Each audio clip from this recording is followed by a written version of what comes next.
panas dulu Romo.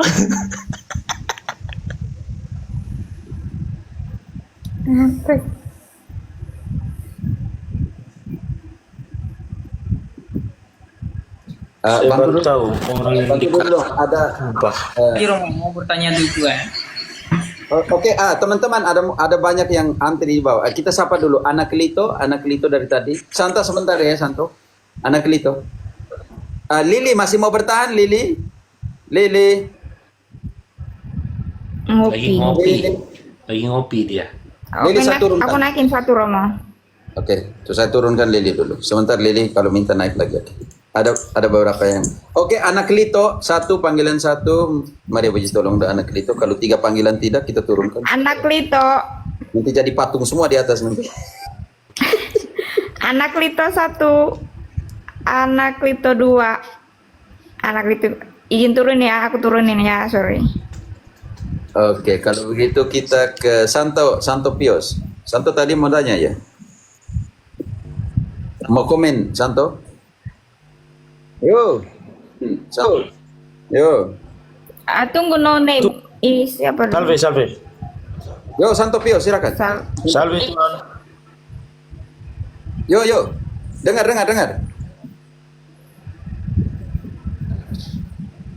Santo.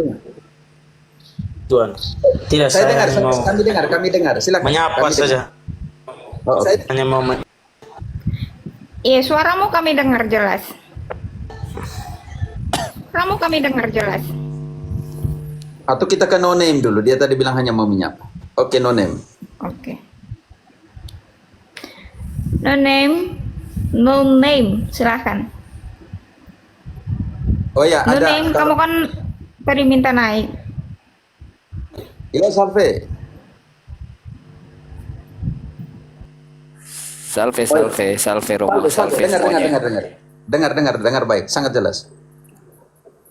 Iya, Jelas. iya. Jadi hanya satu pendapat Pak Romo. Yuk. Saya juga dari kemarin juga berdebat sama Yuk. tetangga sebelah, saudara terpisah. Mereka itu sangat berteguh kepada ajarannya mereka. Tetapi satu contoh seperti tadi yang disampaikan paman Dewes yang pendeta itu ya. Secara psikologi sih sebenarnya itu cuma cari sensasi, nggak perlu ditanggapi yang seperti itu. Itu tidak berdasar gitu loh. Karena memang imannya memang seperti itu, kira-kira begitu Romo. Oke. Kirain tadi yang mau buat lucu sedikit, jadi santai saja sebenarnya. Oke. Hanya kita langsung memberikan pendasaran begitu. Pendasaran. Tidak usah ditanggap. Hanya memberi pendasaran. Tapi itu mereka juga orang-orang yang mengajarkan itu penting, harus selalu tapi diingat. itu juga mereka harusnya menghina itu Romo, penghujatan itu loh Romo. Mereka itu tapi diam-diam aja mereka nggak mau lapor toh. Tapi itu kan lucu. Laporin, ngapain? Katolik tidak seperti itu, santai aja. Jadi begini, satu contoh seperti ini. Katolik tidak seperti itu. Katolik itu imannya cukup pondasinya sangat sangat dalam gitu. Jadi memahami mereka dan memang mengampuni, itulah memang kasih Katolik. Ya, jadi kalau mereka memang seperti itu, memang dasarnya juga sudah salah. Ajarannya juga sudah salah. Jadi posisinya mereka ini secara tidak langsung mereka kan hanya cari nama dan cari jemaat baru. Ya siapa yang imannya lemah ya akan terjaring seperti itu kira-kira. Hanya cari sensasi aja sih, nggak bermutu juga gitu. Oke, no name, tapi kita ingat bahwa Paulus juga menasihati kita. Charlie bantu dulu 1 Timotius 1. Ini penting banget ya, nasihat dari Timotius kepada uskup ya. Mulai dari 2 sampai berapa 1 ya? Timotius 1 Ayat 2 sampai 6 lah. Kita analisa nasihat bagaimana dengan orang-orang yang mengajarkan kesesatan. Dan Paulus bilang tegurnya keras banget loh. Dan Paulus bilang teguran saya yang keras seperti ini itu atas dasar cinta, bukan atas dasar kebencian. Dari teman-teman Protestan, kalau kalian dengar itu menyakitkan, kebenaran itu menyakit. Kalau sekarang kalian menyakitkan dengan pernyataan kitab suci sendiri, tapi kalian tidak tertipu. Kitab suci omong seperti ini. Oke, silakan. 1 Timotius berapa tadi? 1 ayat 3. 1 mulai dari Timotius. Dia nasihat kepada uskup Timotius. 2 sampai 6 lah kalau nggak salah. Kepada Timotius, anakku yang sah di dalam iman, anugerah, rahmat, dan damai sejahtera dari Allah Bapa dan dari Kristus Yesus Tuhan kita. Ketika aku hendak meneruskan perjalananku ke wilayah Makedonia, aku telah mendesak engkau supaya engkau tinggal di Efesus dan memperingatkan orang-orang tertentu agar mereka jangan mengajarkan ajaran lain ataupun sibuk dengan dongeng dan silsilah yang tidak putus-putusnya Tahan dulu. yang Charlie. menghasilkan Charlie. yes, Jadi menasihatkan orang-orang tertentu agar jangan mengajarkan ajaran yang lain, sibuk dengan dongeng, silsilah yang tiada putus-putusnya, selalu yang sama, PMP, patung Maria, paus, patung Maria, paus, patung Maria, paus. Yang sama saja, dongeng yang sama, tidak putus-putusnya, selalu yang sama saja. Tidak bosan kah? Lalu apa kata Paulus selanjutnya? Yang hanya agar mereka yang menghasilkan angan-angan belaka dan bukan tata hidup keselamatan yang diberikan Allah ke dalam iman. Oke, sekarang Oh, kena ini kan. untuk mereka yang selalu yang sama itu, tujuan nasihat ini. Nasihat tadi untuk mereka, larangan. Untuk mereka jangan mengajarkan ajaran yang sama saja, dongeng dan lain sebagainya, yang tidak putusnya. Ayat 5, tujuan dari nasihat Paulus itu atas dasar apa? Tujuan nasihat itu ialah kasih yang timbul dari hati yang suci, dari hati nurani yang murni, dan dari iman yang tulus ikhlas. Tahan dulu, Charlie. Saudara-saudariku Protestan, baik yang dengar di sini maupun di belakang layar. Kalau kita gunakan kitab suci ini, untuk apa? Untuk supaya kamu lihat bahwa terjadi penyimpangan dari apa yang dikatakan perintahkan Yesus. Jadi ketika kita gunakan kitab suci supaya kalian lihat, oh ternyata kami ini menyimpang. Oh ternyata kitab suci diajarkan seperti ini, tapi pendeta-pendeta tidak pernah mengajarkan. Semua koreksi seperti ini itu atas dasar kasih. Ayat 6-nya. Ayat 6-nya. Tetapi ada orang apa? Ada orang apa? Ada orang yang menyeleweng dan yang tersesat dalam omongan yang sia-sia. Ada orang yang selalu ikut, dia omong, enakan yang sama saja, yang tiada putus-putus, yang sama, dongeng yang sama saja.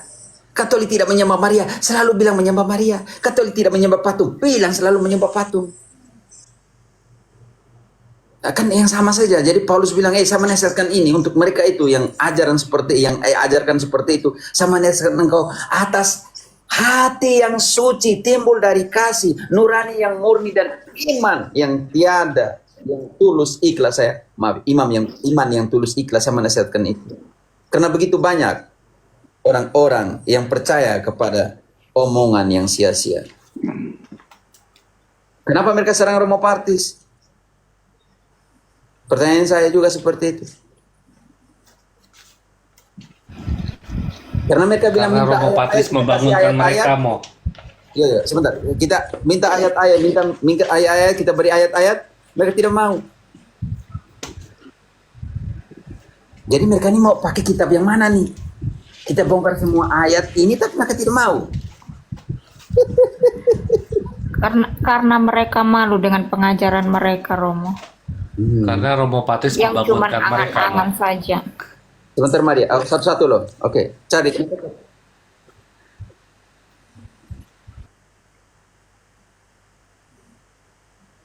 Siapa yang ngomong putus-putus nih? Maria, siapa? No name, no name. No name, putus-putus dong. Turun dulu, nanti kamu naik lagi. Turun dulu. Putus-putus. Nanti kamu. Oke. Mungkin putus ya. Katolik militan, jambak dong Katolik militan itu. Kenapa Katolik militan? Cari Katolik militan, jambak. Itu ada sejarahnya. Kena. Anda Yani, Oh itu? jambak Katolik militan. Udah. Sanjaya. Naikkan kembali no name itu. Halo Romo. Aduh, kemana kah anak yang Halo hilang ini? Charlie. Halo, bro. Sanjaya, kemanakah engkau? Oh, kemanakah arah perahu? No name. Saya di Dia California. Romo. nggak minta lagi, Romo. No Aku name, cari kita namanya naikkan pun lagi. nggak Minta lihat. lagi. Oke. Oke, saya ceritakan sedikit anak yang hilang ini. Tetapi sebelum cerita itu, kita mau pakai ayat untuk bagaimana ayat untuk si Sanjaya ini. Saya sebentar saya putar dulu sedikit otak untuk Sanjaya ini. Jadi kita pakai yang mana? Janganlah Romo, lanjut aja Romo.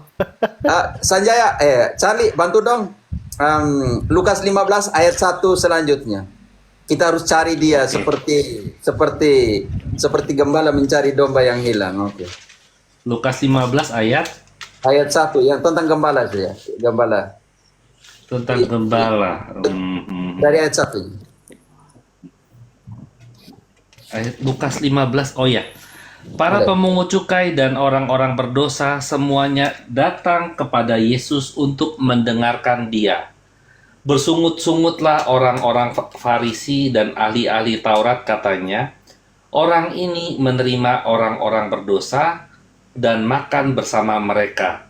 Oke, Lalu tahan dulu, ia Charlie. menyampaikan, Tadi, orang-orang yang merasa dirinya kudus, seperti orang Farisi ahli Taurat bilang kepada Yesus, dia kan nabi besar, kenapa dia tahu bahwa orang-orang ini berdosa? Kenapa mereka makan pesta pora dengan orang-orang berdosa? Ini penting sekali ya. Mereka kritik Yesus, mereka merasa diri paling suci. Tetapi ingat, Yesus bilang nanti apa? Lanjut. lalu ia menyampaikan perumpamaan ini kepada mereka.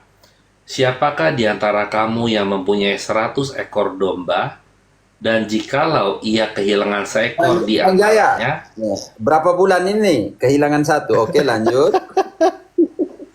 Romo ini ada aja. dan jikalau ia kehilangan seekor di antaranya, tidak meninggalkan 99 ekor di padang gurun, dan mencari yang hilang itu sampai ia menemukannya.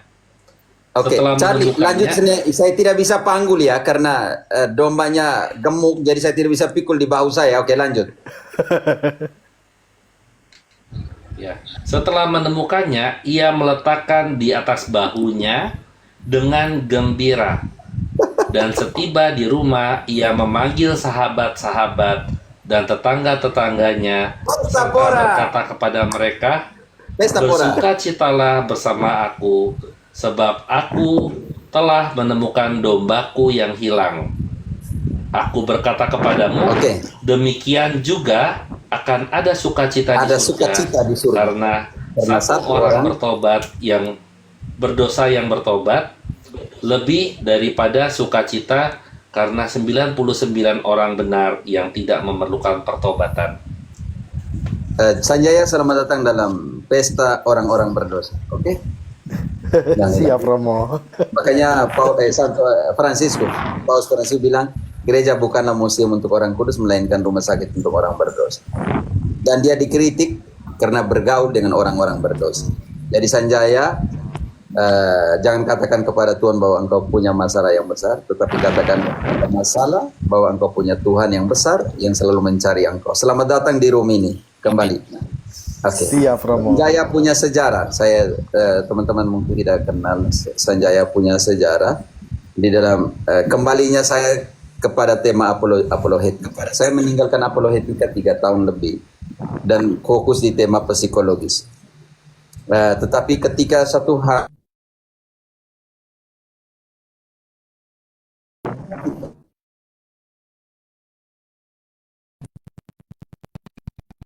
kebetulan di sana ada Adi Markus, ada Sanjaya dan kawan-kawan.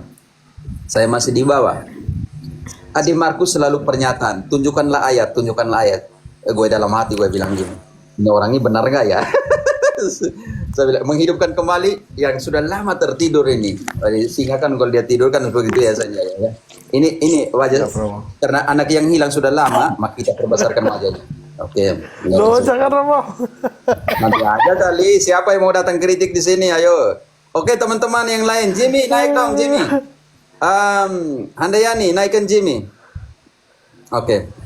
Lalu saya dalam hati bilang ini orang ini benar nggak ya? Naikkan Jimmy itu. Anda ya nih supaya Jimmy melakukan selamat datang kepada Sanjaya. Oh, orang ini benar nggak ya? Dalam hati gue pikir gitu kan. Buset. Akhirnya minta naik ya Sanjaya ya. Saya minta naik. Iya. Kan Iya. selalu katakan tunjukkan ayat, tunjukkan ayat. Ya sudah kita turunkan dengan ayat lah kalau begitu waktu itu ya.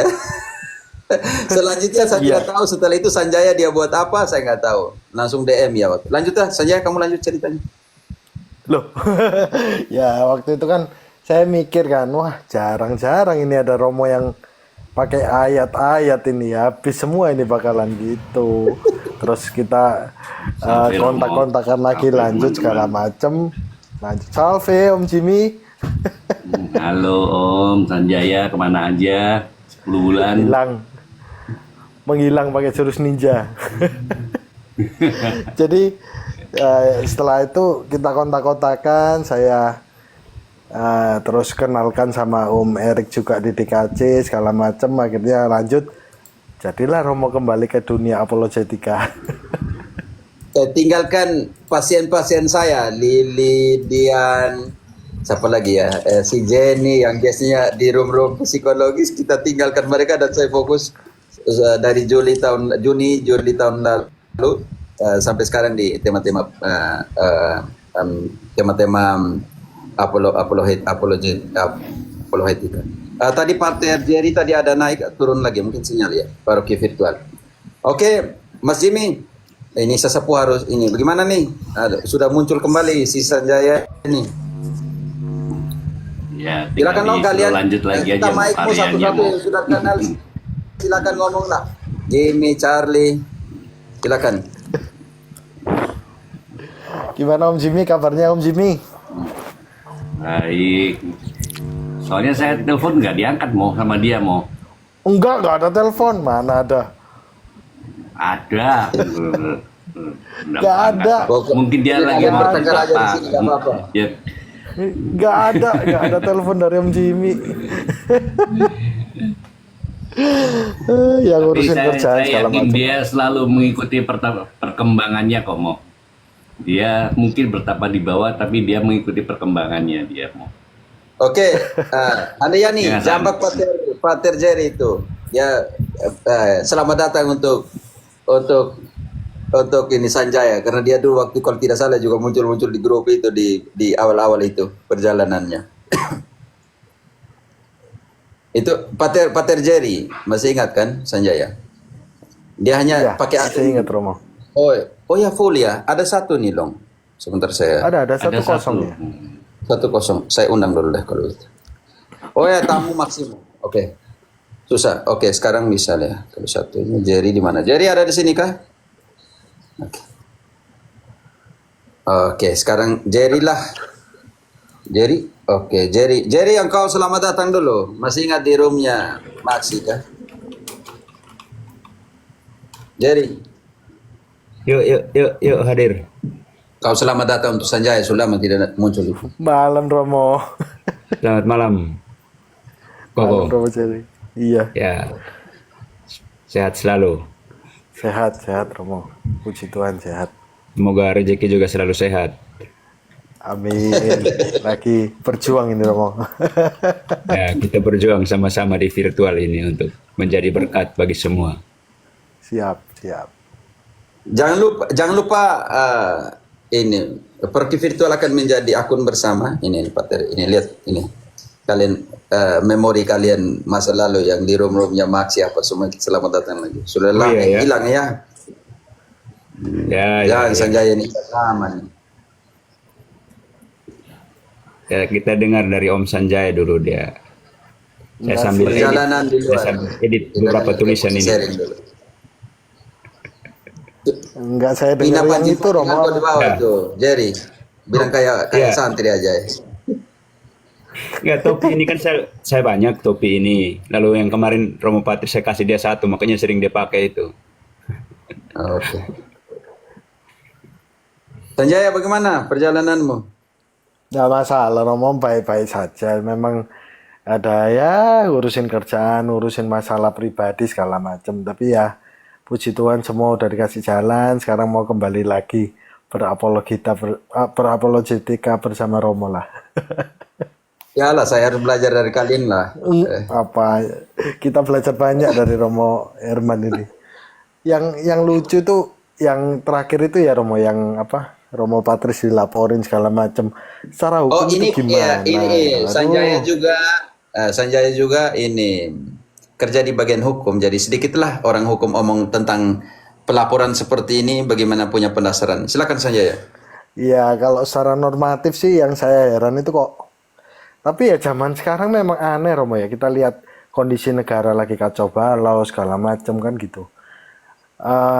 Tapi ya yang jelas di laporan Romo Patris ini yang saya soroti itu kenapa yang dipermasalahkan itu konten-konten Romo Patris, padahal yang diserang itu kan secara de jure, itu secara hukum yang ada itu adalah Kristen bukan Protestan kan gitu. Secara di KTP kita lihatlah agama yang diakuin apa kan, Kristen bukan Protestan, apalagi Protestantisme kan gitu.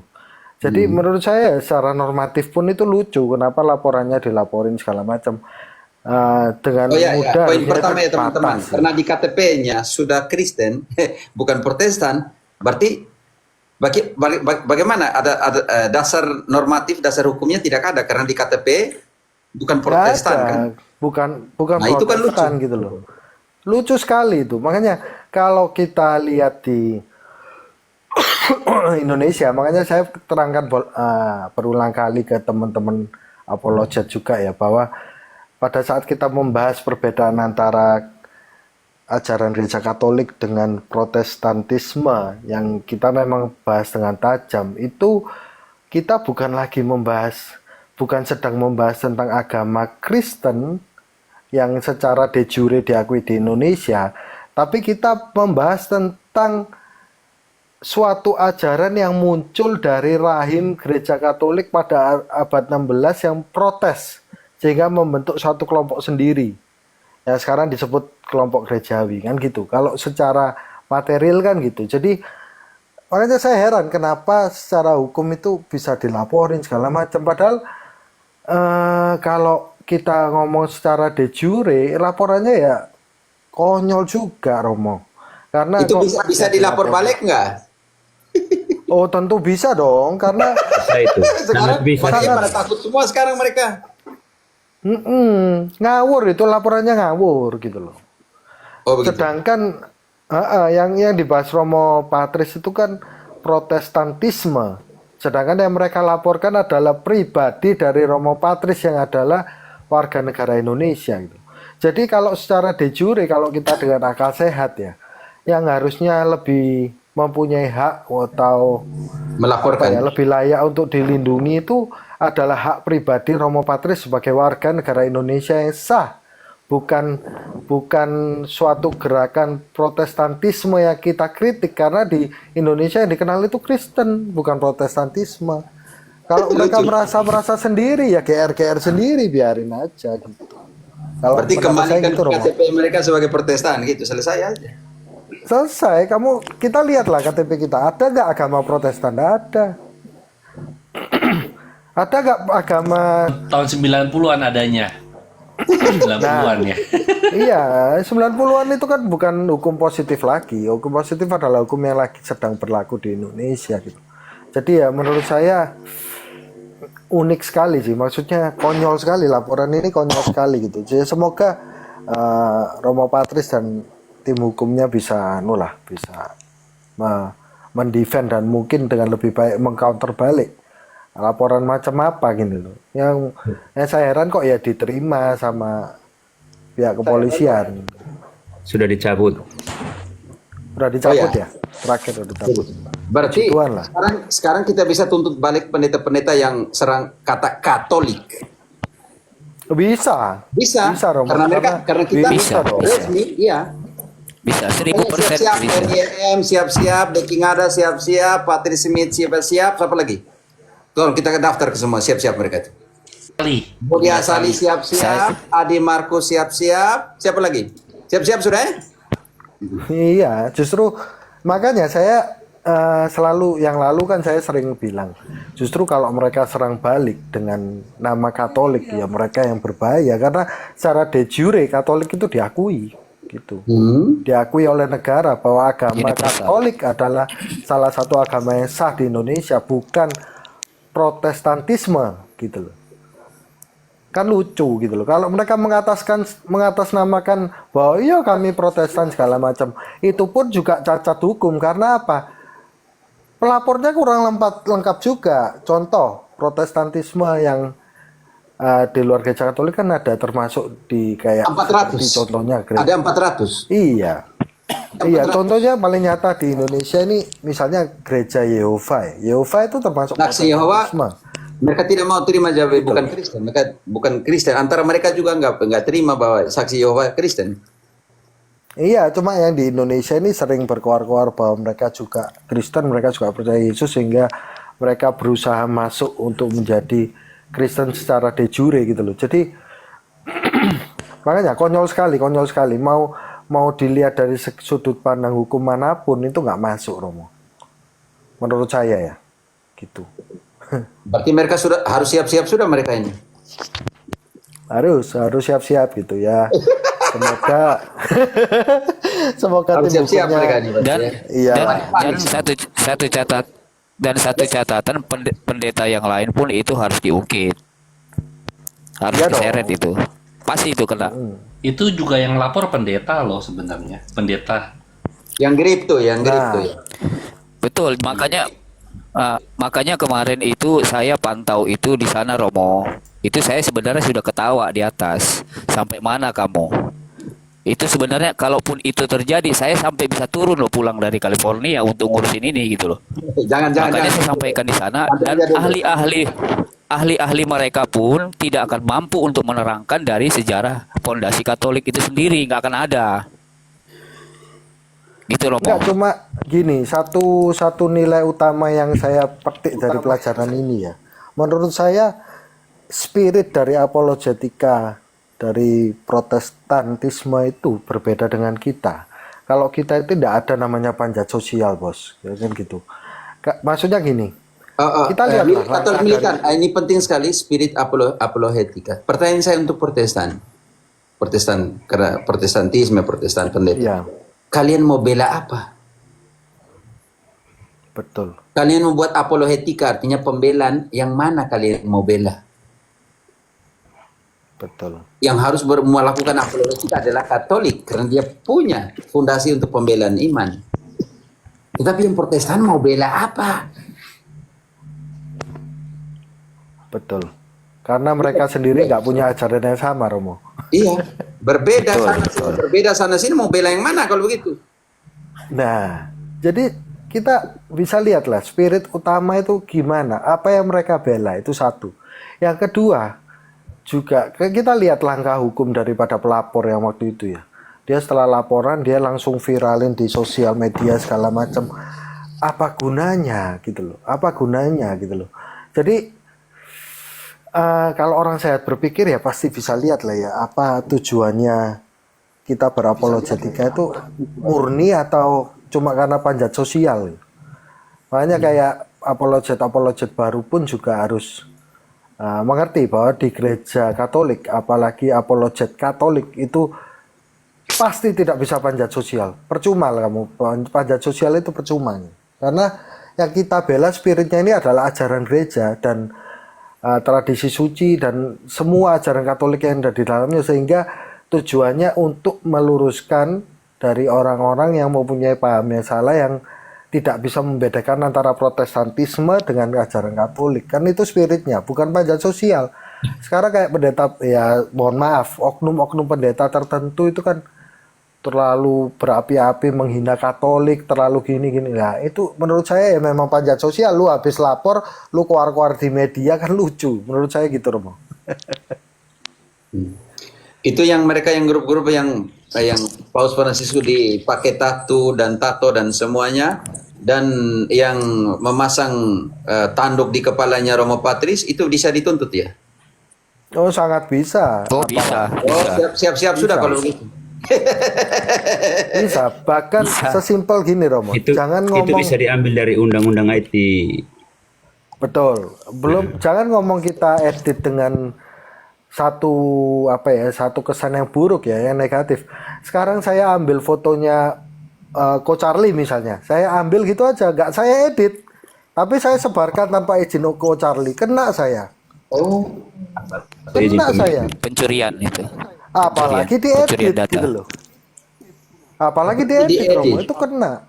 Iya, apalagi diedit, apa hakmu untuk menyebarkan Termasuk foto penghinaan gitu. juga. Privasi. Pasti gitu. Jadi oh iya ada hukumnya. banyak konyol lah, konyol. Jadi ya, tapi ya negara kita lagi kacau, Romo. Mohon doanya, Romo. Oke. Mohon doanya, ini benar-benar di sisi Ya. hukum pun lagi gelap sih. Maksudnya dari segi aturan pajak segala macam, aduh, tentang terkait apa beberapa pekerjaan yang ilegal ditarik pajak itu kan ya nggak ada dasarnya. Jadi kalau ngomong Romo Patris ini ya, merupakan kasus Romo Patris ini merupakan sebagian kecil dari Dari apa yang pembias terjadi di negara kita. membiaskan prioritas. Kadang Betul. mainnya. Semoga jangan masuk politik ya di situ. Kadang mainnya. Semoga jangan masuk politik ya di situ. Tuhan loh, dengan seperti itu Romo Patris viewernya makin banyak. Banyak orang dengan iman Katolik jadinya. Kemarin aku lihat sampai Makanya 1.400. ketika di Zoom saya bilang begini, dengan begitu, dengan sendirinya Protestan akan masuk Katolik. Dengan tanpa dibuat oleh apa-apa, dengan sendirinya orang bilang, oh ternyata yang benar itu seperti ini. Kita tunggu tindak lanjut hukum, kita tunggu mereka dulu. Oh bilang sudah ditarik ya. Sekarang kalau ditarik ya, Ya, kita tarik kemarin. mereka yang 3 yang lapor itu. Kemarin pas dicabut. yang ya sebelum Sudah itu dicabut kan itu. juga. Ya sebelumnya itu kan ya istilahnya apa ya, kami sudah komunikasi, makanya kan banyak ya beberapa umat yang WA tanya saya bilang saya hanya jawab saja kami orang dalam jadi kami mengerti. Lagian kan beberapa teman termasuk ada beberapa keluarga om saya, mereka itu kan orang hukum juga, lalu mereka bilang aman saja Pater. Bahkan ada om saya bilang itu, Pater kalau rasanya kalau kami yang bergerak itu rasanya harga diri Katolik turun gitu. Jadi biar aja kalau memang seandainya kita mau lapor balik, biar aja ketua KUB aja yang maju. Daripada kami yang maju rasanya rendah sekali kan. Iya, jadi engkau masih ingat kah ini si S2 itu kita suruh ini apa yang jelas dia rasa tersinggung karena dia punya levelnya bilang. Tadi dia baru Sekarang di kita suruh roomnya. Dialog gabung ya. Dia ngam. Dia tadi Dialog disuruh gabung. di room DGA lalu kemudian dia ribut-ribut sama seperti itu modusnya dia masuk tidak pernah diam, selalu ngoceh terus. Saya kan tadi dengan sempat dengan roomnya Romo Patris, dia menjelaskan tentang okultisme lalu kemudian saya sempat tidak di lewat depan saya lalu DGA kebetulan dengan dia, DGA dengan Pio. Pio lagi ini rusak. Iya. Ya, tapi itu tadi yang Sanjaya, dijelaskan. selamat kembali menikmati hal-hal seperti ini di media sosial, oke? Oke, lanjut. Dijelaskan oleh Iya, kemana Lanjut, aja lanjut. kamu udah Iya, kelihatan. Yulita, salam dong. Selamat Mana datang. Yuli mana? Yang mana ini? Hei, Sanjaya, kamu kemana aja? Gelo, baru nongol, hilang. Tadi kita udah baca dia ini bab anak yang domba yang hilang tadi. Oke.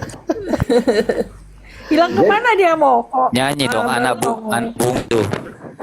Oke. Ur- Sebentar, urus ninja aja. kita tahan dulu sedikit. Pater, selesaikan dulu.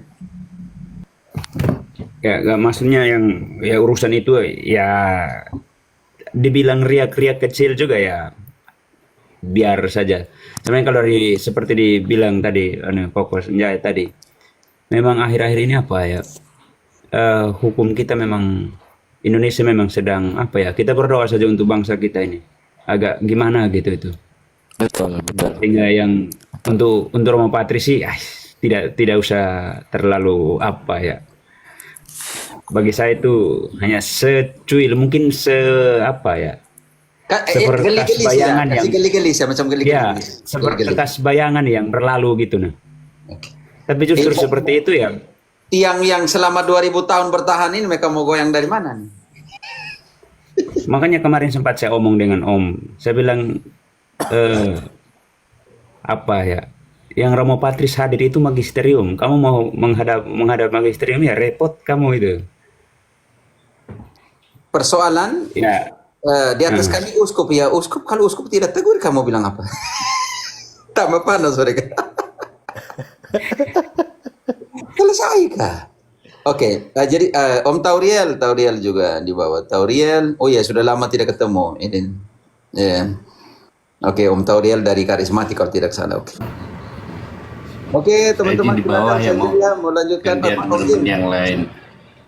Silakan. Saya di bawah ya, seperti biasa. Oh, tapi coba menarik Ya, juga tadi sempat saya masuk di sempat saya lihat di roomnya Romo Patris. Dia menjelaskan tentang okultisme modern sekarang. Keren sekali juga sih sebenarnya.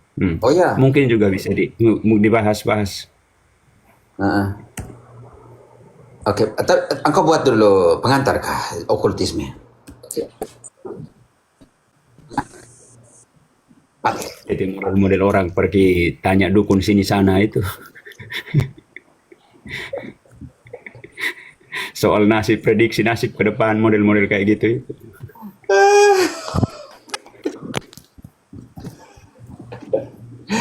Oke, ada praktik di Indonesia begitu ya?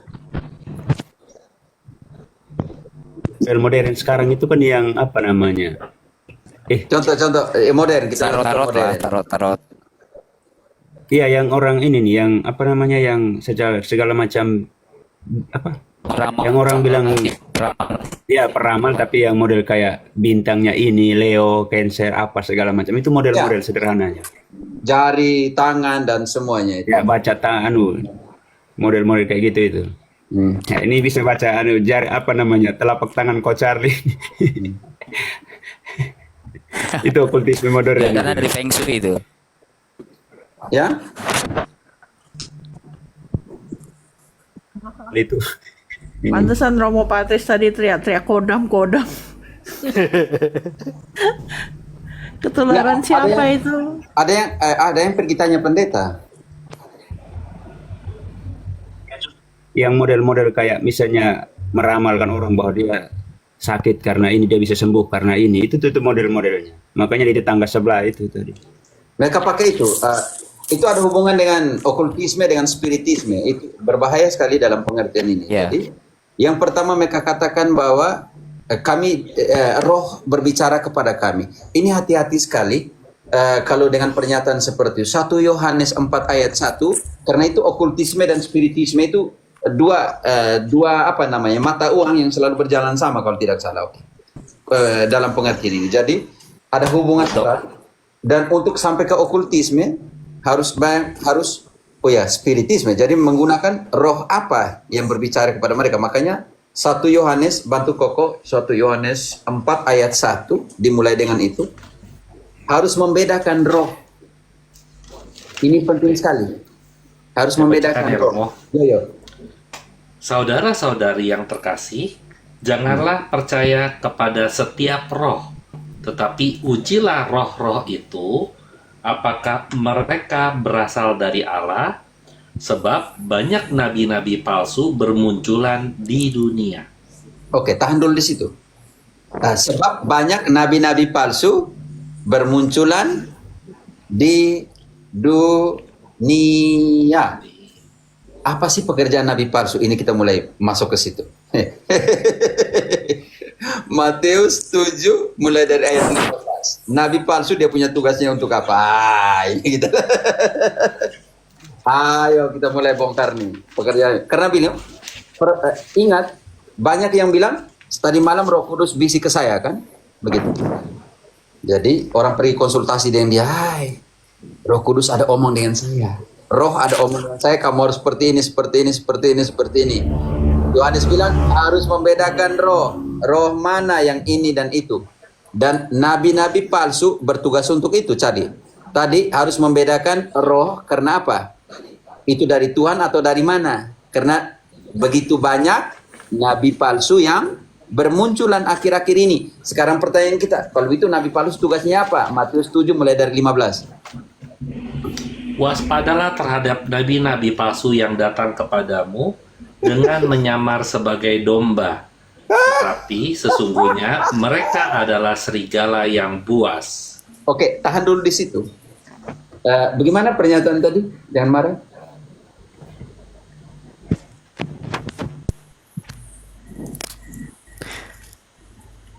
Ulang kembali pernyataan 15 tadi. Mereka adalah gembala. Mereka adalah sesungguhnya mereka adalah serigala yang buas. Oke, bukan Budi Asali ya, buas ya, buas. Ya, harus bilang buas. Oke, Buas. buas. Budi Asali.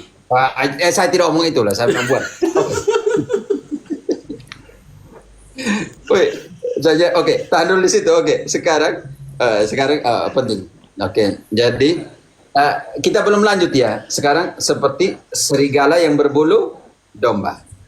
Tahan di situ. Oh, serigala. Aku taruh satu kertas itu, kita lanjut ke kisah 20. Larinya kisah 20 ayat 28. Mulai.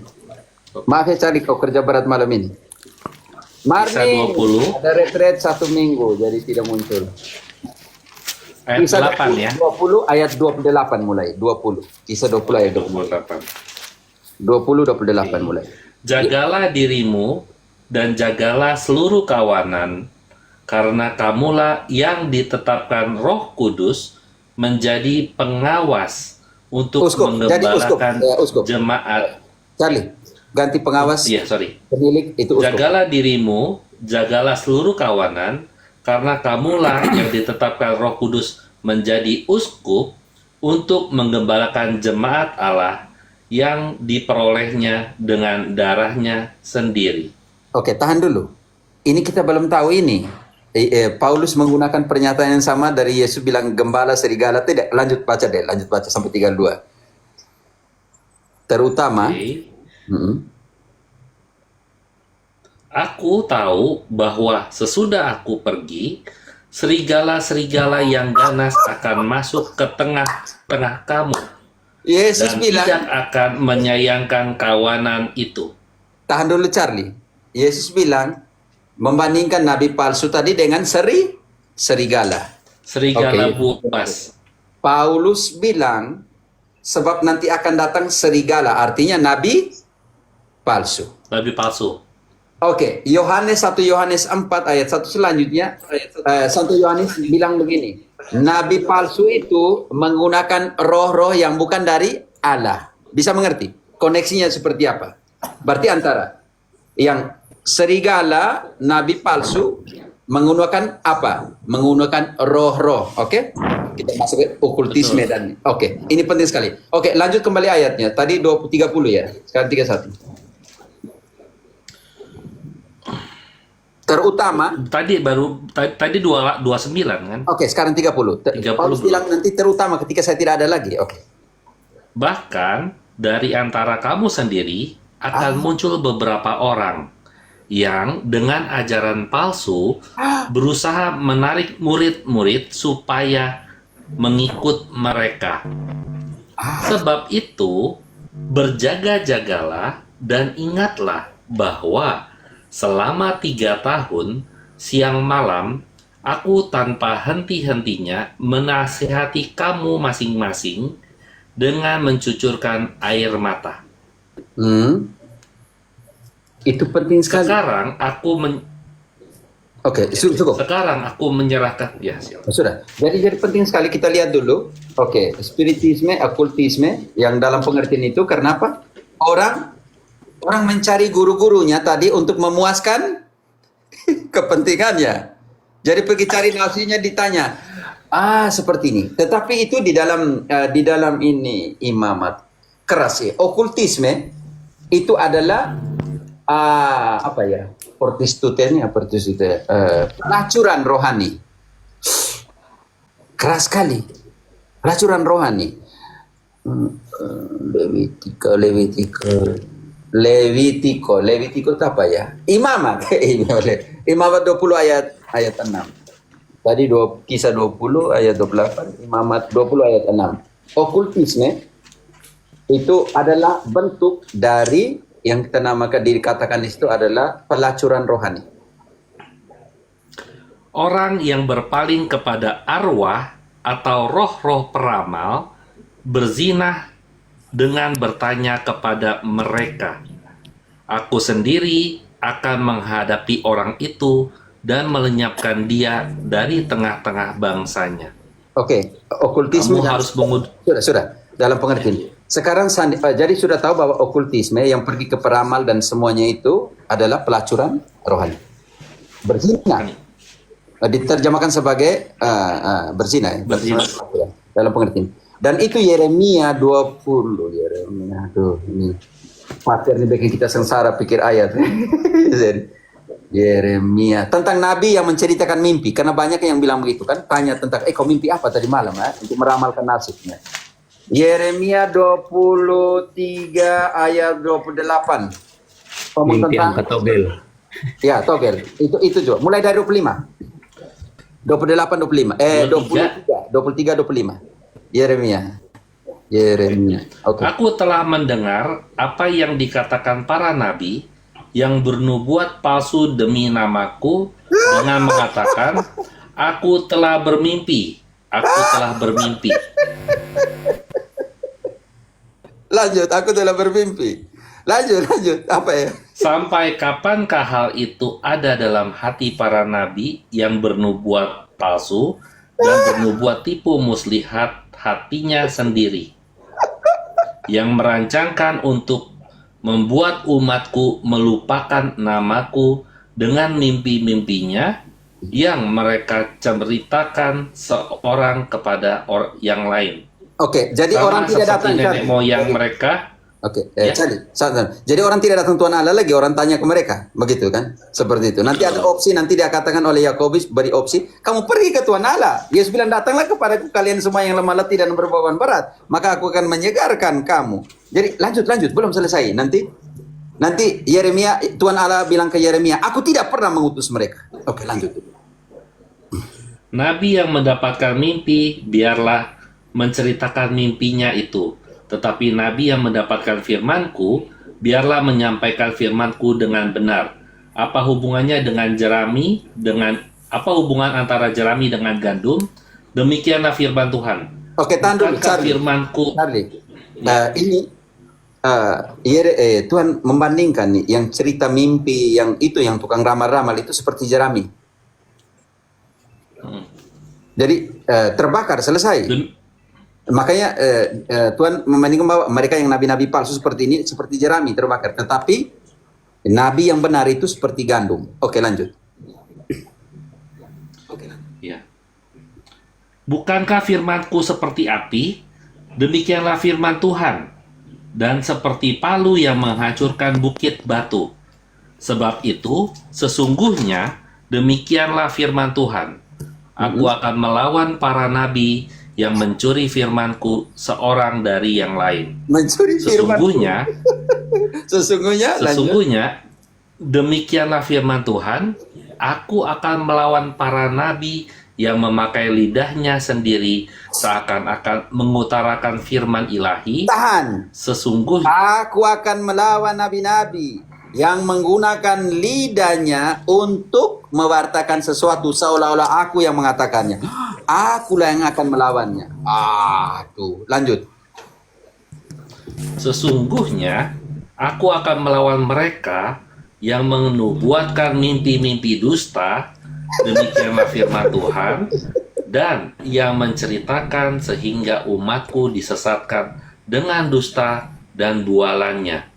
Aku tidak pernah mengutus mereka dan tidak pernah memerintahkan mereka mereka sama sekali tidak berguna untuk bangsa ini. Demikianlah firman Tuhan.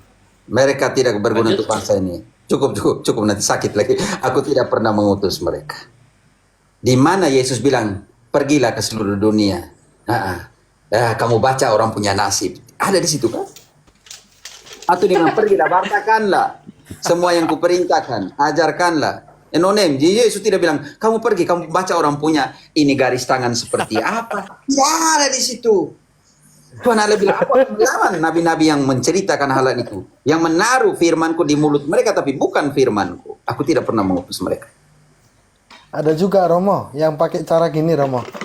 Semalam saya mendapat mimpi dari Roh Kudus gitu Romo. Ya kan? Itu Tommy Daud, Tony Daud. Tetapi di Saya nggak kitab bilang suci- nama loh itu. Kitab suci di Langsung mana? aja, tidak usah, nggak apa-apa. No name. Tapi Sanjaya, kitab suci mana yang bilang Roh Kudus itu Roh Kudus datang melalui mimpi dan kasih hak melalui mimpi, kasih kekuatan melalui mimpi? Di mana? Hanya ada dalam kitab suci Sanjaya, ada anak-anak imam Israel menggunakan nama Yesus dan nama Paulus untuk Anak-anak Skewa ya. anak Skeva untuk pakai yang lama, pakai TB lama. Kita baca, ada yang pakai nama Yesus, tetapi roh jahat balik serang. Pakai yang lama. Kisah 19 mulai dari Kisah Rasul, Bro. 14. Pak, Oke. Kisah 19 ayat. mulai dari 14. Engkau baca None. Oke. Ada yang menggunakan nama Yesus nih, bilang nama Yesus digunakan ini, lihat nanti Roh Kudus, roh jahat serang balik. Oke. Mereka yang melakukan hal itu ialah 7 orang anak dari seorang imam kepala Yahudi yang bernama Skewa. Tetapi roh jahat itu menjawab, Tahan dulu. Yesus aku kenal. Tahan dulu, Charlie. Tetapi kita tidak tahu apa yang mereka pakai apa. Mereka pakai nama Yesus atau tidak, ayat 13-nya. Oke. Oke, ayat 13 ya.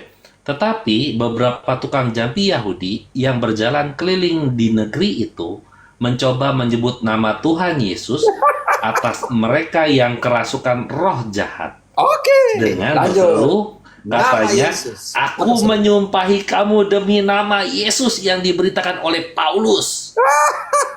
Lanjut. Tetapi roh jahat itu menjawab, Yesus aku kenal, dan Paulus aku ketahui, tetapi siapa kamu? Tetapi kamu siapakah Roh kamu? jahat bilang, saya tidak kenal kau nih. Lanjut. Lanjut. Dan orang yang dirasuki roh jahat itu menerpa mereka dan menggagahi mereka semua dan mengalahkannya. Tahan dulu, Sehingga Charlie. mereka Charlie. Katolik secara hukum, saya analisa bahasa. Roh jahat itu menerpa dan menggagahi. Apa yang kau pikirkan? Kata menggagahi. dicabuli. Iya, kayak gitu Romo. Betul. Perkaos. Kenapa? Dia Ada perkaos. konsekuensi selanjutnya. Ada konsekuensi selanjutnya. Ya, maka ya, saya baca ya. Sehingga mereka lari dari rumah orang itu dengan telanjang dan luka-luka. Akhirnya kita langsung analisa. Buset. Ganas banget si roh jahat ini. Makanya jangan pakai nama Yesus. Hati-hati. Roh jahat berbalik ya. Pedes banget ini. Jangan sampai berbalik. Dan itu, berita itu diketahui semua orang. Lanjut. Hal itu diketahui seluruh penduduk Efesus, baik orang Yahudi maupun orang Yunani. Maka ketakutanlah mereka semua dan makin masyurlah nama Tuhan Yesus. Oke, sekarang juga hati-hati karena di dalam ulangan kita kembali. Jadi, maaf, kita tadi intermezzo sedikit. Hati-hati dengan menggunakan nama Yesus, oke? Nanti kita lihat nanti, oh ternyata nanti Yesus bilang hati-hati. Ada yang bilang Mesias di sana, Mesias di sini. Hati-hati, oke, dalam pengertian itu. Sebenarnya kitab suci omong tentang okultisme itu bagus sekali dalam pengertian itu ya. Melihat nasib orang dan semua itu sudah berbahaya sekali karena di dalam Deuteronomi, ulangan, oh ya, ulangan 18:10 kalau nggak salah, ya 18:10. Ulangan 18 Ayat 10. ayat 10.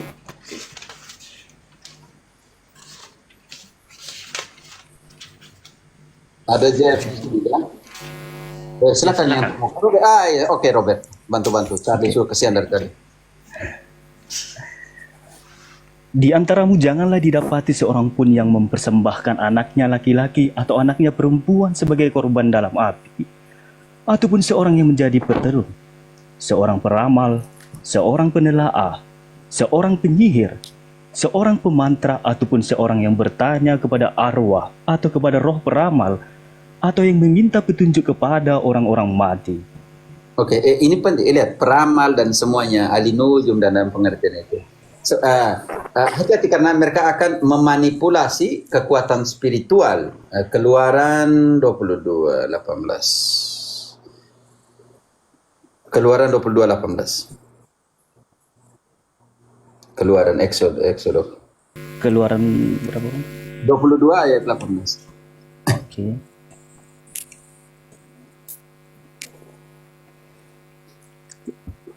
Seorang ahli sihir perempuan, janganlah engkau biarkan hidup.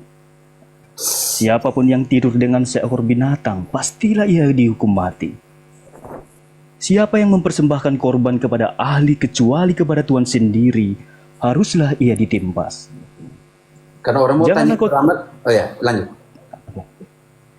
Janganlah kau tindas atau kau tekan seorang orang asing. Oke, itu Sebab sudah. kamu pun Sudah itu nanti ada hubungan dengan mereka harus dijaga karena mereka memiliki hak persepuluhan orang asing, pendatang dan semuanya. Oke, sekarang menggunakan bintang dan sebagainya. Yesaya 47 ayat 13. Ayat 13. Yang tadi yang Pater bilang tadi, ada yang bilang Leo, Sagittarius dan semuanya. Yesaya 47 ayat 13. Oke, dibaca Romo. Ayat 13. Yuk, silakan. Yuk. Engkau telah payah karena banyaknya nasihat. Sorry, ngelek pula. Engkau telah payah karena banyaknya nasihat. Biarlah tampil dan menyelamatkan engkau orang-orang yang meneliti segala penjuru langit, yang memiliki bintang-bintang dan yang pada setiap bulan baru memberitahukan apa yang akan terjadi atasmu. Hindari mereka. Sesungguhnya. Oke. Sesungguhnya, mereka sebagai jerami yang dibakar api. Mereka tidak dapat melepaskan nyawanya dari kuasa nyala api. Api itu bukan bara api untuk memanaskan diri, bukan api untuk berdiam. Oke, jadi Charles, peramal, bintang dan semuanya itu sudah tahu bahwa Yeremia tadi, Allah di dalam Yeremia 23 mengkomparasikan mereka sebagai jerami. Jerami, betul. Jadi hati-hati karena itu Yeremia 23. 23, 25 sampai 32 kalau tidak salah. Jadi ini hati-hati. Jadi apa yang harus kita buat? Yesus bilang, datanglah kepadaku kalian semua yang lemah letih dan berbau berat, maka aku akan menyegarkanmu. Ketika engkau tidak mempunyai kebijaksanaan, datanglah kepada Tuhan, jangan kepada mereka. Yakobus 1 ayat 5, kepada siapa yang harus kita datang? Dan melalui siapa? Kalau engkau berdosa, jangan pergi tanya ahli nujum, saya buat apa dengan dosa? Orang Yahudi pergi kepada imam, mengaku dosa dan buat apa? Mempersembahkan korban. Ahli-ahli sihir di dalam nanti kisah 18-19, ketika mereka berbuat sihir dan semuanya, karena itu peramal dan semua, datang mengaku dosa kepada imam, kepada para rasul. Itu yang harus dibuat. Orang pergi ke peramal, bagaimana? Orang pergi ke ahli nujum, bagaimana? Yakobus 1 ayat 5. Kalau kalian kalau kekurangan kebijaksanaan dalam hidupmu, datanglah kepada Tuhan. Dibaca Romo. Yuk, silakan. Tetapi apabila di antara kamu ada yang kekurangan hikmat, hendaklah ia memintakannya kepada Allah, yang memberikan kepada semua orang dengan murah hati dan dengan tidak membangkit-bangkit. Maka hal itu akan diberikan kepadanya. Dan hal itu akan diberikan. Dan kami adalah apa? Dan kami adalah apa? Datanglah, damaikanlah dirimu dengan kami. Seolah-olah Tuhan menasihatkan. Orang ini loh, pelayan perjanjian baru yang kalian datang tuh, ya kesini ini yang kalian datang. 2 Korintus 3 ayat 5-6. Kepada siapa harus kita pergi? Yang pertama kita harus tahu kepada siapa Allah mempercayakan untuk pelayanan perjanjian baru. Dan kita harus pergi kemana untuk mendapatkan nasihat. Ini penting sekali. Dibaca Romo. Ya, silakan. Dengan diri kami sendiri kami tidak sanggup untuk memperhitungkan sesuatu seolah-olah pekerjaan kami sendiri. Tidak. Kesanggupan kami adalah pekerjaan Allah. Ialah membuat kami juga sanggup menjadi pelayan-pelayan dari suatu perjanjian baru yang tidak berdiri dari hukum yang tertulis, tetapi dari roh. Sebab hukum yang tertulis mematikan, tetapi roh menghidupkan. Sejak kapan kitab suci datang di kepalanya seorang? Dia bilang, kau hari ini jadi tidak ada. Oh, seperti tadi ya. Datang sini tidak ada. Sebab hukum yang tertulis mati, tetapi roh hidup. Pelayan-pelayan perjanjian baru ini dimeteraikan oleh Roh Kudus. Kapan mereka terima? Nonem, amin. Kapan mereka terima? Teman-teman tolong mute-kan nonem, susah ya mungkin sinyalnya. Oke. Kapan mereka terima? Yohanes 20 ayat 22, 23. Mereka terima, dimeteraikan. Ini loh, kami adalah pelayan-pelayan perjanjian baru yang dimeteraikan oleh Roh. Bagaimana Yesus memeteraikannya dengan Roh? Nonem, tolong mute-kan dulu, jangan dulu buka. Susah nih. Doubling Nonem. Minta maaf, sebentar baru kalau mau omong baru nyalakan. Ya. Yohanes 20 ayat 22 23. Oke. Dan sesudah berkata demikian, ia mengembusi mereka dan berkata, terimalah Roh Kudus. Jikalau kamu mengampuni dosa orang, dosanya diampuni. Dan jikalau kamu menyatakan dosa orang tetap ada, dosanya tetap ada. Artinya pelayan-pelayan perjanjian baru bukan dimeteraikan oleh huruf yang mati, melainkan oleh Roh Kudus. Yesus buat apa? Menghembuskan Roh Kudusnya. Apa yang terjadi ketika menjadi saksi, menerima kuasa di dalam Kisah 1 ayat 8. Setelah Pentekostes, Roh Kudus, semua kuasa diberikan setelah turunnya Roh Kudus. Ini penting sekali. Sekarang setelah menerima, dimeteraikan oleh Roh ini, maka nasihat-nasihat itu dari Tuhan diteruskan, karena dia telah memberikan kuasa tadi, diteruskan melalui pelayan-pelayannya. Di dalam 2 Korintus 5 ayat 18 sampai 21, nanti di situ Paulus bilang begini, damaikanlah dirimu dengan Allah melalui kami, seolah-olah Allah menasihati kamu melalui kami. Ini penting sekali. Jadi kita harus pergi kepada mana? Kepada pelayan-pelayan perjanjian yang baru, yang dimeteraikan oleh Roh Kudus, yang terima suksesi ini, penerima penumpangan tangan ini. Nanti penumpangan tangan kita bongkar lagi di dalam Kisah, tetapi kita kembali ke 2 Korintus 5 ayat 18 sampai dengan 21. Allah menasihati kalian melalui kami. Doubling Robert, mungkin pakai apa ya? Pakai headset. Oke. Dibaca Romo. Yo. Dan semuanya ini dari Allah, yang dengan perantaraan Kristus telah mendamaikan kita dengan dirinya, dan yang telah mempercayakan pelayanan pendamaian itu kepada kami. Sebab Allah mendamaikan dunia dengan dirinya oleh Kristus, dengan tidak memperhitungkan pelanggaran mereka. Ia telah mempercayakan berita pendamaian itu kepada kami. Jadi kami ini adalah utusan-utusan Kristus. Seakan-akan Allah menasihati kamu dengan perantaraan kami. Dulu. Sebab itu kami adalah utusan-utusan Kristus. Baca kembali ayat itu. Sebab itu kami adalah apa? Yang mana Romo? Jadi kami ini. Sebab itu kami adalah utusan-utusan Kristus.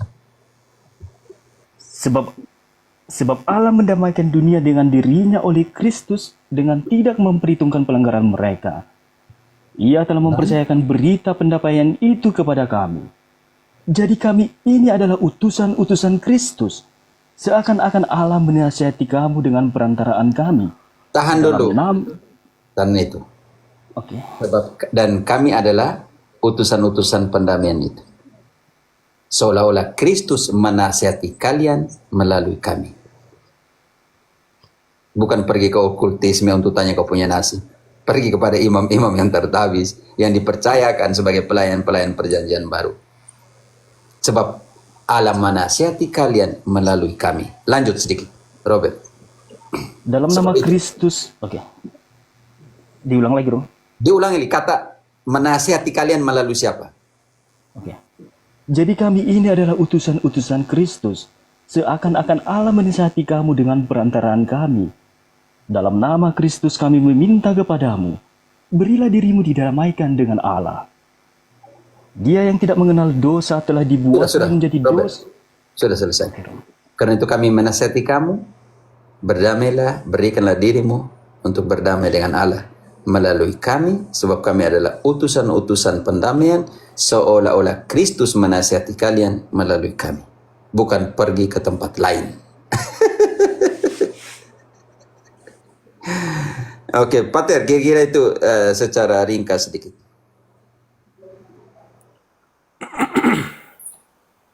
Silakan, ada yang mau komen tambah, Iya. silakan. Saya komen sedikit aja Romo. Yuk. Malam ini sungguh jelas ya, maksudnya gini.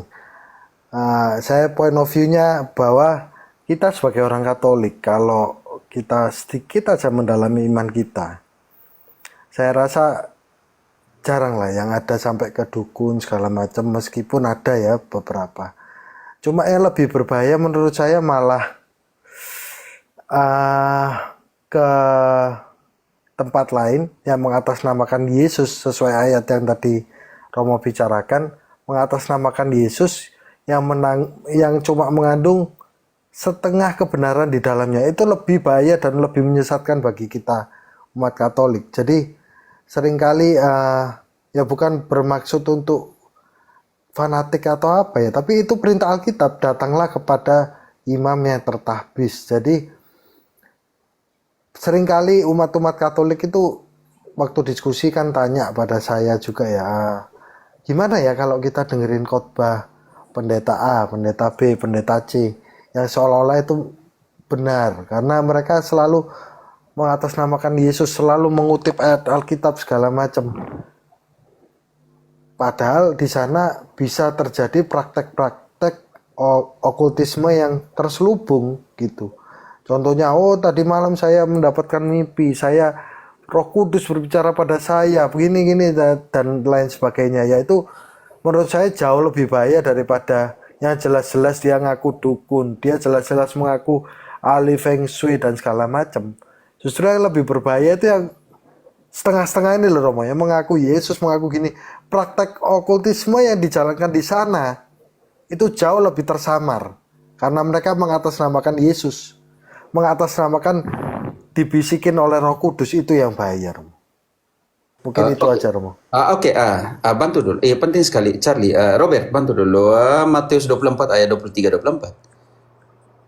Jangan kau pergi sembarang-sembarang. Ada yang bilang ada Kristus di sana, ada Mesias di sini. Mereka akan membuat tanda-tanda yang besar ya. Tetapi mereka sudah dapat apa nanti? Oke. Matius Pada 24. waktu itu, silakan. Oke. Ayat berapa Romo, sorry? Itu ada 24 ayat 23-24. Oke. Pada waktu itu, jika orang berkata kepada kamu, lihat, Mesias ada di sini, atau Mesias ada di sana, jangan kamu Robert. Ya Romo. Garis bawahi kata Mesias. Teman-teman, Sanjaya bilang benar. Oke. Diurapi. Mesias artinya diurapi. Kristus, Mesias. Makanya antikristus. Yang menamakan diurapi, ini penting. Kan diurapi dengan apa? Pertanyaan kita. Mereka akan bilang dengan Roh Kudus yang mengurapi. Ingat itu, Roh Kudus turun atas Yesus di dalam. Kalau kita sandingkan di Robert, engkau tahan di situ. Saya mau jelaskan apa itu arti diurapi Kristus. Oke, engkau ke Lukas 3. Lukas 3:21. Lukas 3:21. Ketika seluruh orang banyak itu telah dibaptis, dan ketika Yesus juga dibaptis dan sedang berdoa, terbukalah langit, dan turunlah Roh Kudus dalam rupa burung merpati ke atasnya. Dan terdengarlah suara dari langit, Engkaulah anakku yang kukasihi, kepadamulah aku berkenan. Oke, diurapi, Roh Kudus turun dan semuanya itu. Ini penting sekali saudara-saudariku yang terkasih dalam pengertian. Makanya harus tumpang tangan di kepala dan semua dalam kisah para rasul di mana menumpangkan tangan supaya menerima Roh Kudus turun ke atas mereka. Buat perbandingan sebelum kembali ke Matius tadi, engkau lari sedikit ke kisah contoh kecil. Okay. Kisah 8:18 di mana Simon Mago membeli penumpangan tangan karena segala kuasa itu diberikan melalui penumpangan tangan. Roh Kudus diberikan melalui penumpangan tangan. Maka dia mau beli penumpangan tangan itu. Oke. Ya. Ketika Simon melihat bahwa pemberian Roh Kudus terjadi oleh karena rasul-rasul itu menumpangkan tangannya, ia menawarkan uang kepada mereka serta berkata, "Berikanlah juga kepada aku kuasa itu, supaya jika aku menumpangkan tanganku di atas seseorang, ia boleh menerima Roh Kudus." Oke, penumpangan tangan sebagai apa? Sebagai pemberian Roh Kudus. Kuasa. Tetapi penumpangan tangan siapa? Baca ulang lagi. Bukan main-main, penumpangan tangan siapa? Baca kembali. Para rasul. Para rasul. Kalau tidak ada suksesi apostolik, bagaimana kita tahu bahwa itu penumpangan tangan para rasul? Dibaca kembali deh. Yang Matius Romo? Yang tadi, tidak, yang kisah tadi, 18 tadi. Barusan dibaca. Kisah 8:18 tadi. Oke. Ketika Simon melihat bahwa pemberian Roh Kudus terjadi oleh karena rasul-rasul itu menumpangkan tangannya. Tahan dulu, Robert. Penting sekali. Ketika Simon lihat bahwa pemberian Roh Kudus ketika para rasul menumpangkan tangan. Pertanyaan saya, pendeta-pendeta mengatakan dia terima urapan Roh Kudus, tapi dapat penumpangan apostolik, tangan apostolik dari siapa? Tidak ada Romo. Kalau tidak ada struktur dalam pengertian perjalanan suksesi apostolik dari rasul satu kepada yang ditabiskan jadi uskup episkopos, lalu yang itu makanya Paulus Paulus kepada Timotius bilang hati-hati dengan penggunaan mentabiskan orang, hati-hati dengan suksesi dalam pengertian penumpangan tangan. Gunakanlah karunia yang kamu terima dari penumpangan tangan itu. Ini penting karena dia yang mentabiskan Timotius dalam proses ini. Jadi ingat bahwa penumpangan tangan dalam pengertian untuk pemberian Roh Kudus. Kita kembali kepada Matius. Matius 24 ayat 23 bahwa ada yang mengatakan dia Mesias, tapi bukan Mesias karena Mesias hanya satu, Yesus. Oke, lanjut dulu. Makanya kata Mesias, Kristus yang diurapi dalam pengertian, makanya banyak yang bilang, oh ya, tadi malam Roh Kudus mimpi dan untuk katakan kamu tuh seperti ini, dalam mimpi Roh Kudus bilang katakan kepada saya, bisik kepada saya supaya kamu seperti ini. Maka ada yang bilang tadi okultisme di dalam praktik protestantisme. Berbahaya sekali. Oke, lanjut dulu. Kita baca kembali ke 24-23 Matius. Pada waktu itu, jika orang berkata kepada kamu, lihat, Mesias ada di sini, atau Mesias ada di sana, jangan kamu percaya. Sebab Mesias-Mesias palsu dan nabi-nabi palsu akan muncul, dan mereka akan mengadakan tanda-tanda yang dahsyat dan mujizat-mujizat, sehingga sekiranya mungkin mereka menyesatkan orang-orang pilihan juga. Camkanlah, oke, ada hubungan. aku sudah mengatakannya terlebih dahulu kepadamu. Oke, camkanlah, aku sudah mengatakan itu sebelum terjadi. Bahwa akan muncul, bilang Mesias sana, Mesias ini. Yang mana yang Mesias kalau begitu? Dan mereka melakukan tanda-tanda yang besar. Menyembuhkan orang sakit, bernubuat, dan lain sebagainya. Dan mereka akan menyesatkan. Kata menyesatkan, kita harus lihat, oh ternyata harus diajarkan supaya sesat. Maka guru palsu, nabi palsu, dengan Mesias palsu, itu di dalam lingkaran yang sama. Maka di dalam Matius yang sama, kita kembali ke 7:15, dia omong tentang nabi palsu. Nabi palsu seperti serigala. Di dalam Paulus di dalam kisah 20 omong tentang serigala yang menyesatkan dan itu keluar dari antara kita. Ini penting, makanya dia bilang kepada para uskup, gembalakanlah kawananmu. Nanti kita lihat juga di dalam surat 1 Petrus 5 ayat 1 selanjutnya, dia sebagai presbiter menulis kepada presbiter yang lain, tapi kita tidak ke sana, kita ke Matius 24 kita ke Matius 7 ayat 15 kembali. Robert, Matius 7:15. Oke, Romo. Waspadalah. Waspadalah terhadap nabi-nabi palsu yang datang kepadamu dengan menyamar seperti domba, tetapi sesungguhnya mereka adalah serigala yang buas. Dari buahnya lah kamu akan mengenal mereka. Dapatkah orang memetik buah anggur dari semak duri atau buah ara dari rumput duri? Oke, Yesus menekankan di sini pekerjaan, perbuatan mereka yang kita lihat. Bukan apa yang mereka omong, bukan khotbah mereka, bukan apa iman kita tahu dan apa yang mereka buat, tetapi dari buahnya, dari perbuatan mereka Yang itu yang harus kita lihat. Oke, lanjut sedikit. Dari buahnya, dari Dari buahnya kamu akan mengenal mereka. Dapatkah orang memetik buah anggur dari semak duri atau buah ara dari rumput duri?